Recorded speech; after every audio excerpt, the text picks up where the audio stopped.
추가 대출을 일으키지 않더라도 계속 갚을 여력이 있다라고 하면은 진행하지 않으셔도 되겠지만 추가 대출을 일으켜야겠다라는 생각을 하고 있다면은 그거는 이미 그 시점에는 고민을 해봐야 된다.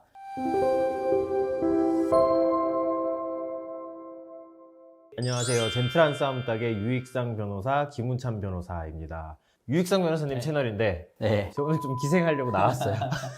제 채널이 지금 구독자가 늘지 않고 있어서 홍보할 겸해서 기생하려고 한번 나왔거든요. 저는 개인회생 길잡이라는 채널을 운영하고 있는 김운찬 변호사이고요. 오늘 여기 채널에 출연을 해서 유익상 변호사님한테 제가 좀 먼저 질문을 드리면서 자유롭게 좀 이야기를 해볼까 하는데요. 오늘은 20대 분들의 개인 회생 파산에 대해서 한번 이야기를 해볼까 합니다. 20대라고 하면은 사실은 조금은 개인 회생 그리고 파산이란 어떤 용어랑 조금 거리감이 있는 것처럼 느껴지는데 많이들 하시나요? 20대 분들도? 최근 한 1, 2년 네. 동안 굉장히 많이 늘어난 것 같아요. 늘어나는 추세다. 그러니까 뭐 인식 자체도 사실은 회생 파산 이러면은 이제 네. 좀 연세 많으신 분들, 그렇죠. 뭐 은퇴하신 분들이 뭔가 사업을 해서 잘 안 되는 사람들 약간 이런 느낌이 있죠. 그런 느낌들이 강했는데 최근에 주식 코인으로 발생한 채무들은 이제 감면해주겠다. 뭐 이런 흐름하고도 좀 무관치는 않은 것 같고 그리고 사회적 인식 자체도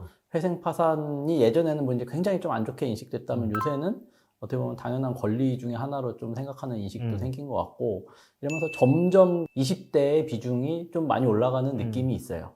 그러니까 사실 개인 회생이라는 게 나이가 중요한 게 아니라 그냥 그 요건이 중요한 그렇죠. 거잖아요. 재산보다 채무가 더 큰가, 우리 청산가치 이상으로 변제를 할 수 있는가, 이런 어떤 요건들이 중요한 것이지 나이가 일단 중요한 것은 그렇죠. 아니다. 요거를 좀 한번 정리를 해야 될 것 같고요. 그러면 변호사님이 봤을 때 20대에 요 정도 채무에 이르렀다. 그러면은 어쨌든 뭐 개인 회생이든 파산이든 좀 고민해보는 게 좋겠다라고 좀 조언을 할 수 있는 그런 기준 같은 게 있으실까요? 채무의 기준. 예. 사업을 하는 분들은 2천만 원의 채무가 있다라고 했을 때 그게 크지 않다라고 느낄 수 있는데 적어도 20대 분들은 그게 또 굉장히 크다라고 느낄 수가 있는 거잖아요. 어떤 상대적인 어떤 그런 기준들이 있을 것 같아서 변호사님이 생각하실 때 20대 분들의 어떤 채무의 기준을 좀 한번 말씀을 해주시면 좋을 것 같아서요. 기본적으로 말씀하셨다시피 각자 처한 소득이라든지 채무의 규모라든지 재산의 규모 이런 게 다 다르니까 그렇죠. 얼마 이상이면 이렇게 이제 일률적으로 말씀드리기보다는 지금 내가 당장 다음 달, 다다음 달 계속 갚을 수 있을지 없을지는 본인이 누구보다 잘 알잖아요. 그죠? 이런 상황에서 내가 조금이라도 돌려막기를 생각을 하거나 카드론을 생각하고 있거나 뭐 대환대출을 이렇게 생각을 하고 있다. 하면은 그 시점이 딱 적절한 시기다. 연체되기 전에 하시는 게 맞을 것 같고 추가 대출을 일으키지 않더라도 계속 갚을 여력이 있다라고 하면은 진행하지 않으셔도 되겠지만 추가 대출을 일으켜야겠다라는 생각을 하고 있다면은 그거는 이미 그 시점에는 고민을 해봐야 된다. 만약에 추가 대출을 내가 고민을 하고 있고 결국 궁극적으로 추가 대출을 받아서 일단 급한 대로 꺼트렸어요.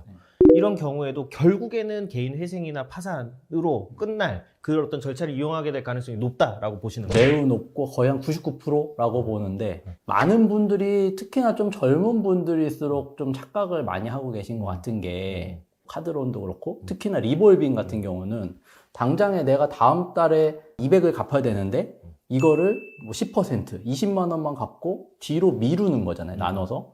그러면은 이 시점에서도 어떻게 보면은 나한테 발생한 채무를 당장 갚기 어려운 상황인 거거든요. 그렇죠? 결국에는 여기서 이제 많은 분들 착각하시는 게 나 다음 달은 여유가 있네라고 느끼고 그러면은 뭐 좀 더 써도 되겠다. 이렇게 이제 계속적으로 채무를 뒤로 미루다 보니까 나도 인지하지 못하고 있는 시기에 이게 그렇죠. 계속 눈덩이처럼 커져 버린단 말이에요. 그러니까 요거는 이미 감당할 수 없는 채무의 길로 들어선 거다. 이제 그렇게 보는 게 좀 맞을 것 같아요. 그러니까 실질적으로 채무는 계속 존재하고 있는데 지금 당장 내가 얼마 지고 있는 요거 포인트에 맞아요. 계속 예, 이제 예, 꽂히다 예. 보니까 네. 정확한 그 판단의 어떤 타이밍이나 시기가 좀 그렇죠. 늦춰지는 것 네. 같아요. 그럼 요거가 조금 궁금한데 결국에는 개인 회생 기준으로 보게 되면은 내가 소득에서 최저생계비 제하고 변제를 하는 거잖아요. 어쨌든 기본적으로 일정한 소득이 있어야 되는데 대학생이나 취준생 같은 경우에는 뭐 사실상 고정적인 수입이 있기가 어렵잖아요. 이런 분들은 개인 회생 자체가 일단 안 되는 것일까요? 이제 뭐 소득을 만드셔야 되겠죠. 일단 기본적으로는. 1차적으로. 근데 이제 대학생이면서 개인회생을 해야만 하는 분들 사실 많지는 않죠. 왜냐면은 대학생이고 소득이 원래부터 없었다라고 하면은 대출도 안 나왔을 거고 신용카드도 발급이 안 됐을 겁니다. 애초에. 그렇죠. 그러면 이런 분들 같은 경우는 보통은 이제 사회생활을 조금 빨리 하신 분들이라거나 아니면 뭐 이제 대학생 때도 어떤 소득이 있었기 때문에 신용 뭐 대출도 받게 되고 뭐 카드도 발급된 거거든요. 그렇죠. 그래서 만약에 이제 대학생 신분이다라고 하면은 사실은 반드시 정규직에 자대보험이 가입된 직업만으로 개인회생이 가능한 건 아니니까 아르바이트를 하면서 뭐 개인회생을 진행하시는 분들도 계시고 아니면 뭐 하다못해 뭐 쿠팡 파트너스라든지 뭐 배민이라든지 이런 프리랜서 비슷한 일을 하면서도 이제 진행은 가능한 거고 그다음에 뭐 이제 이런 경우들도 있어요. 학업을 지속하는데 석박사 과정을 계속하면서 이게 채무가 이제 쌓이잖아요. 왜냐면은 굉장히 박봉에다가 추가적인 근로를 할 수 있는 여유가 안 되기 때문에 이런 분들 같은 경우는 이제 뭐 시간 강사라든지 그런 부가적인 업무들을 하면서 거기서 발생하는 소득으로도 이제 뭐 진행은 가능하십니다. 정리해보면 지금 당장 내가 고정적인 수입이 없더라도 소득을 만든다면은 개인회생 자체는 진행할 수가 있고 뭐 실질적으로 상담 단계에서 그런 부분들도 좀 종합적으로 상담이 이루어지나요? 그럼요.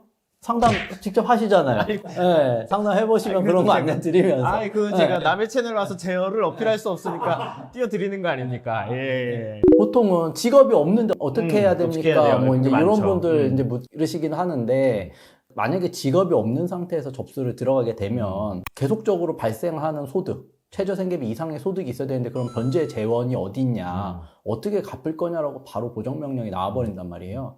그러니까 이제 직업을 마련하시고 계속적으로 내가 소득 발생 가능성이 있다라는 거를 입증할 수 있는 상태에서 이제 들어가자라고 말씀드리는 건데, 그러니까 이제 기본적으로는 취업을 하시고 그 취업한 첫날 근로계약서를 쓰실 거 아니에요, 만약에 근로자라면. 그러니까 그날도 바로 접수 가능하니까 그 전에 필수적인 서류들을 미리 준비를 하면서 취업이 되면 그날 바로 접수하는 걸로 하자. 이제 이런 식으로 많이 진행을 하는 편이죠. 조금 내용이 또 많고 또 유익한 내용을 많이 준비했기 때문에 여기서 영상 끊지 마시고 2편 꼭 시청해 주시기를 부탁드리면서 2편에서 찾아뵙도록 하겠습니다.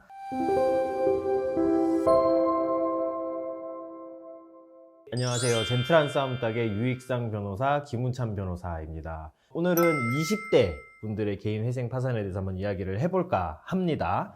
요거 조금 많이들 궁금해 하시는 것 같은데 일단 채무가 적더라도 개인 회생 진행하는데 문제가 없는지 사실 전혀 상관이 없는 쟁점인데 많이들 궁금해 하시는 것 같아요.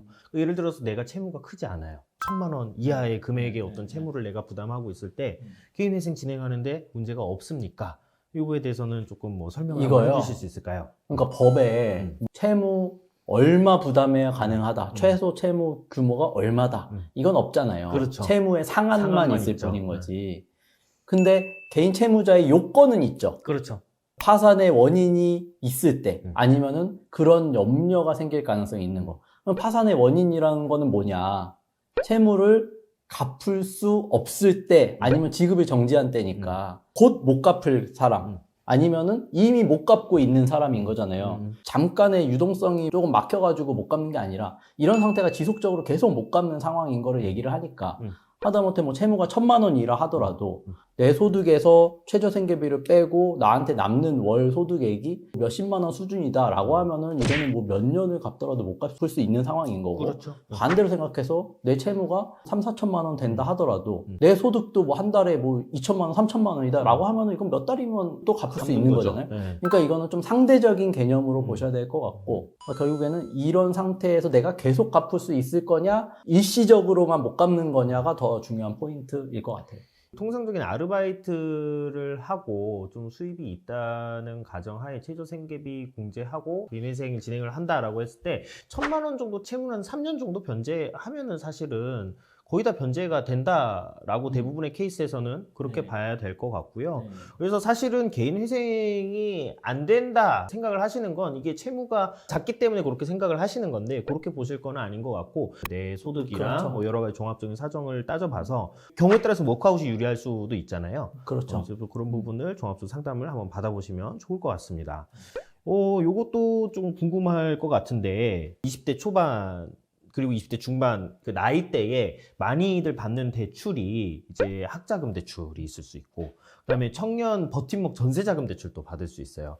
이거는 근데 기본적으로 좀 지원적인 성격인 거잖아요. 네. 이게 어떤 나의 신용에 근거해서 대출이 실행된 게 아니라 내가 어쨌든 청년이고 어떤 국가에서 이제 잘하는 새싹이니까 내가 나라 차원에서 좀 너 도와줄게라고 해서 어쨌든 나간 자금이란 말이에요. 네. 요거 회생이랑 파산 가능한가요? 가능하죠. 가능하다는 말 위에 어떤 말씀을 드려야지. 아무런 문제가 없죠. 그냥 대출이다. 그러면은요, 이제 대출 받아가지고 코인이나 주식에 이제 투자하거나 모두 다 손실이 나버리고 뭐 이제 채무만 부담하게 되는 경우가 있죠. 이런 경우에는 개인회생 진행하는데 문제가 없을까요? 개인회생의 문제라기보다는 요건 좀 어떤 형사적인 문제들도 같이 병행해서 검토가 돼야 될 것 네네. 같은데, 개인회생은 사실 크게 문제는 없죠. 주식 코인으로 다 날렸다라고 하더라도 서울이라든지 뭐 하여튼 뭐 회생법원 자체적으로는 아예 문제를 안 삼는다고 봐도 무방할 정도고, 몇몇 지방법원들은 뭐 청산가치 잡으라고 하더라도 어쨌든 이게 회생이 안 되는 건 아니니까. 그렇죠. 근데 이제 용도가 정해져 있는 지원금인데 그 지원금을 해당 목적으로 사용하지 않고 다른 데에 사용한 거, 요게 이제 좀 뭐 이슈 사항이 될 수는 있겠지만, 그렇죠. 네. 형사적으로 본다면 그렇잖아요. 이게 정말 속여서 받은 거냐, 아니면은 대출을 받았는데 이후 내 경제 상황이 안 좋아서 어쩔 수 없이 발생한 거냐에 따라서 죄가 되느냐 안 되느냐는 굉장히 그렇죠. 큰 사실은. 차이로 갈리잖아요.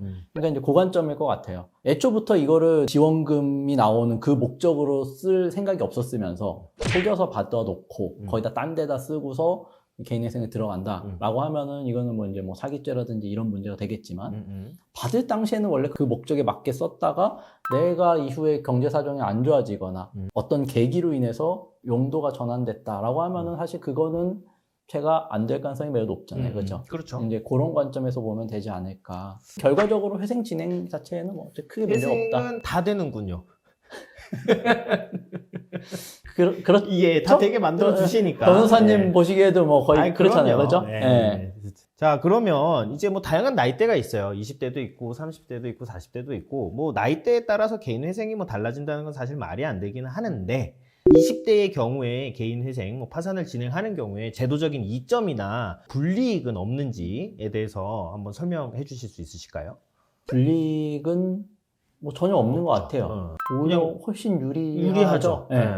기본적으로 서울회생법원도 그렇고 모든 회생법원에서는 다 실시하고 있는 건데 30세 미만 청년 채무자에 대해서는 변제기간도 뭐 2년으로 단축해 주잖아요. 그렇죠. 물론 주식코인으로 회생 파산의 원인이 발생한 경우라든지 아니면은 변제율이 20%가 안 된다든지 이런 경우는 이제 약간의 제약은 있지만, 그런 경우가 아니라 뭐 살면서 정말 열심히 살았는데 뭐 학업이 좀 길어진다든지 아니면은 예기치 않은 뭐 사고가 생겼다든지 뭐 내가 몸이 아팠었다든지 뭐 이런 경우들, 그런 경우라고 한다면 정말 성실하지만 불운한 채무자였으니까 2년 동안에만 빨리 갚고 사회 경제적으로 빨리 복귀하게끔 도와주려는 제도니까 젊을 때 할수록 훨씬 유리하죠. 어떻게 보면은. 그죠. 뭐 사실은 20대라고 해서 불이익은 말씀하신 것처럼 전혀 일단 존재하지 않는 것 같고요.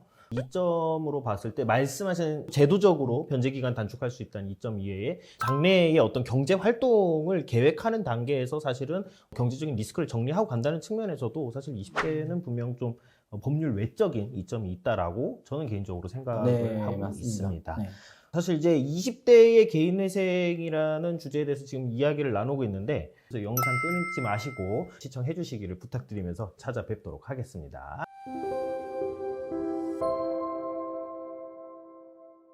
안녕하세요. 젠틀한 싸움 딱 유익상 변호사 김훈찬 변호사입니다. 지난 시간에 20대 개인 회생에 대해서 자유롭게 사실 이야기를 해봤는데, 영상 보시다가 궁금하신 거가 생각나시면은 바로바로 댓글 달아주시면은 저희가 그것도 확인해서 또 추가적인 컨텐츠로 한번 제작을 해보도록 하겠습니다. 컨텐츠 만드는 게 쉽지 않잖아요.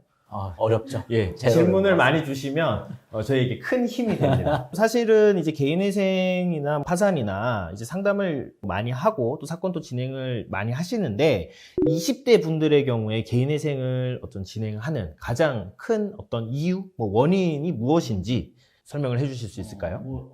저희 사무실 기준으로 말씀드릴 수밖에 없을 그렇죠. 것 같은데, 저희 사무실에서 진행하는 20대 분들 한 절반은 사실 주식 코인이 좀 많으신 것 같고, 그 다음에 한 30% 정도는 로맨스 스캠이라든지 투자 사기라든지 나머지 분들이 사회 초년생으로서 생활하면서 무분별한 소비 아니면은 취업 준비 과정에서 공백기가 좀 있다 보니까 아니면 이직 과정에서 공백기가 좀 있다 보니까 그 기간 동안에 생활비라든지 이런 부분들이 좀 부족해서 진행하시는 그런 케이스들인 것 같아요. 근데 상당수는 주식 코인이라든지 뭐 이런 부분들이 굉장히 많다 이렇게 말씀드릴 수 있을 것 같아요. 주식 코인은 사실 통상 회생 법원에서는 청산 가치에 반영을 하지 않도록 하고 있고 회생이 불리하다라고 생각하는 분들이 있을 것 같은데 그런 것은 아니다. 라는 내용을 한번 좀 정리를 드리고 다음 질문 넘어가 보도록 하겠습니다. 20대 분들 같은 경우는 사실 이제 뭐 개인회생 일단 진행을 하려면은 고정적인 수입이 있어야 되고 인턴이나 뭐 아르바이트 등을 하시는 경우가 있을 것 같아요. 이제 이런 분들이 개인회생을 진행을 하던 중에 정규직 전환이 되거나 다른 곳에 이직을 해서 취직이 됐어요. 그렇게 되면 급여 수준이 바뀌게 될 수 있잖아요. 사실은 이제 변제 계획안 자체가 수정이 돼야 된다라고 생각을 하실 수도 있는데 좀 이런 내용에 대해서 한번 좀 설명을 해주시면 좋을 것 같아요. 어느 시점에 급여가 변동된 거냐 이에 따라서 좀 달라지겠죠. 신청 전에 이미 그렇게 바뀌어버린 거다라고 하면은 당연히 이제 상향된 소득을 기준으로 갈 거고 개시 결정 전에 또 뭐 이직이 있을 수가 있고 급여 변동이 있을 수도 있잖아요. 그런 경우라고 한다면은 이제 뭐 법원이 진행하는 과정마다 이제 소득 확인을 하니까 그 과정에서 이제 소득 증가가 밝혀지면 당연히 이제 증가된 걸로 진행이 될 텐데 인가 결정 이후에 소득이 증가됐다. 이런 경우는 기본적으로는 이제 증가된 소득이 변제에 추가로 투입되거나 하지는 않죠. 조건부 인가라는 게 나와서 말 그대로 인가 이후에도 소득이 증가되면 뭐 증가된 소득의 일정 부분을 변제에 추가로 투입하는 걸로 이런 식으로 이제 사건이 진행되지 않는 이상은 원칙적으로는 개시 결정 시점의 소득을 기준으로 가고 그 이후의 소득에 대해서는 법원이 별도로 판단을 하지 않겠다라는 거니까 그 이후 시점에 소득이 증가하는 거는 변제에는 크게 영향은 없다 이렇게 보셔도 될 것 같아요. 그리고 뭐 20대란 이유로 혹은 지금 뭐 아르바이트를 하고 있다는 그런 이유만으로 조건부 인가가 나오는 것은 아니잖아요. 그렇죠. 예, 그러니까 뭐 사실상 조건부 인가가 나오면 어떡하지라는 부분에 대해서 너무 걱정을 하실 필요는 없을 것 같아요. 그 다음에 이게 뭐 또 질문이 많은데 사실 20대 분들은 금융기관에서 돈도 많이 뭐 빌릴 수 있겠지만 주로 부모님이나 지인들한테 돈을 빌리는 경우가 많잖아요. 이렇게 빌린 돈도 개인 회생이 가능한지 가능하죠. 당연히 가능하죠. 네. 예, 당연히 가능한데 개인회생 진행하기 전에 먼저 변제를 하게 되면 당연히 문제가 좀 생길 수 있겠죠. 그렇죠. 뭐 그거는 많은 분들께서 그렇죠. 말씀하시는 그 소위 말하는 뭐 편파 변제라고 하죠. 사회 행위. 그러니까 우선 변제권이 있는 채권자가 아니라면 평등하게 그 채권에게 비례해가지고 나눠줘야 되는데 일방적으로 내가 우선시 해가지고 이 사람한테만 이득을 준 거니까 그 금액만큼 다른 채권자들은 손해를 본 거라서 그런 경우는 이제 진행하는 데 있어서 좀 문제가 되죠. 예를 들어서 부모님한테 돈을 빌렸어요. 엄마 나 돈 좀 빌려줘. 그래서 돈을 빌렸는데 사실 이거는 어떻게 보면은 그냥 둘이서 짜고서는 채무 자체를 늘리는 그런 행위로 비춰질 수도 있잖아요. 그래서 이런 부분에 대해서 보정이 나오거나 하진 않는지 그리고 보정이 나온다면 좀 어떻게 대응을 하게 되는지가 좀 궁금한데요. 그런 관점에서는 이제 첫 번째로는 법원이 실제로 여기서 돈이 들어왔는지 돈을 진짜 빌린 내역이 있는지를 먼저 볼 거고 그 다음에 돈이 들어왔다 하더라도 특히나 이제 가까운 가족 관계잖아요. 그러면 저한테 그냥 준 걸 수도 있잖아요, 사실. 증여성 거래인지 실제로 대여금 관계인지는 원금이 입금된 것뿐만 아니라 채무자가 이자를 지급했는지 여부도 따져요. 그래서 돈은 들어온 내역은 있는데 뭐 1년, 2년 지났는데도 이자도 하나도 지급된 내역이 없고 돈을 빌린 걸로 볼 수 없다라고 하면 이제 증여성 거래로 그냥 간주해버리는 경우도 있어요, 법원에서. 이런 부분들을 확실히 하시려면은 애초부터 이제 뭐 차용증이 당연히 작성이 돼야 됐을 것 같고 그 다음에 원금에 대한 이자들도 정기적으로 이제 지급된 내역이 있다라고 하면은 이거는 이제 법원에서 문제를 삼지는 않겠죠. 마지막 질문이 될 것 같은데 개인회생이 됐어요. 그래서 이제 절차를 진행해서 변제를 하면 되는데 요거 납부를 하는 거를 본인이 하지 않고 부모님이 하여도 무방한가요? 언제부터 그렇게 하느냐에 따라서 좀 다를 것 네. 같아요. 근데 원칙적으로만 본다면 서울회생법원 회생위원 직무 편람에도 그렇고 이 소득이라는 게 반드시 뭐 근로소득만으로 돼야 되는 건 아니다. 그러니까 증여성 소득으로도 변제 재원으로 쓸 수 있다라고 하고 있기 때문에 인가 받고 정기적인 증여를 받으면서 갚아 나간다라고 하면 법리적으로는 더 따져볼 여지는 있겠지만 현실적으로 법원에서 이거 돈 어디서 나가지고 어떻게 갚느냐까지는 따지지 않으니까 그렇죠. 뭐 가능하죠. 네. 뭐 이 정도 말씀드려야 되지 않을까. 가능은 하다. 네. 이미 뭐 인가개시 결정이 나온 상황에서 개인회생에 영향이 있지 않을까라는 의구심이 상당히 많거든요. 근데 제가 봤을 때 대부분의 케이스는 법원이 크게 관심이 없다. 네. 이미 그냥 나왔으면은 그대로 가는 거다. 인가 결정 이후에는 사실 뭐 법원이 안내해준 계좌에 매월 그 따박따박 돈만 잘 들어오면 그거에 대해서 법원이 문제를 삼지는 않습니다. 오늘은 20대 개인회생과 관련한 Q&A를 가져봤고요. 20대 분들 혹시 뭐 궁금한 거 있으시면 혹은 내가 30대다 40대다 전혀 상관없습니다. 궁금한 것들은 댓글 남겨주시면은요, 그거는 저희가 늘 확인하고 있거든요. 유익상 변호사님 댓글 다 확인하시죠? 그럼요. 예, 댓글 꼭 달아주시고 저희가 그럼 또 확인을 해서 여러분들에게 또 유익한 콘텐츠 제공드릴 수 있도록 노력하도록 하겠습니다. 네, 오늘 영상은 여기까지고요. 다음에 더 좋은 영상으로 찾아뵙도록 하겠습니다. 감사합니다.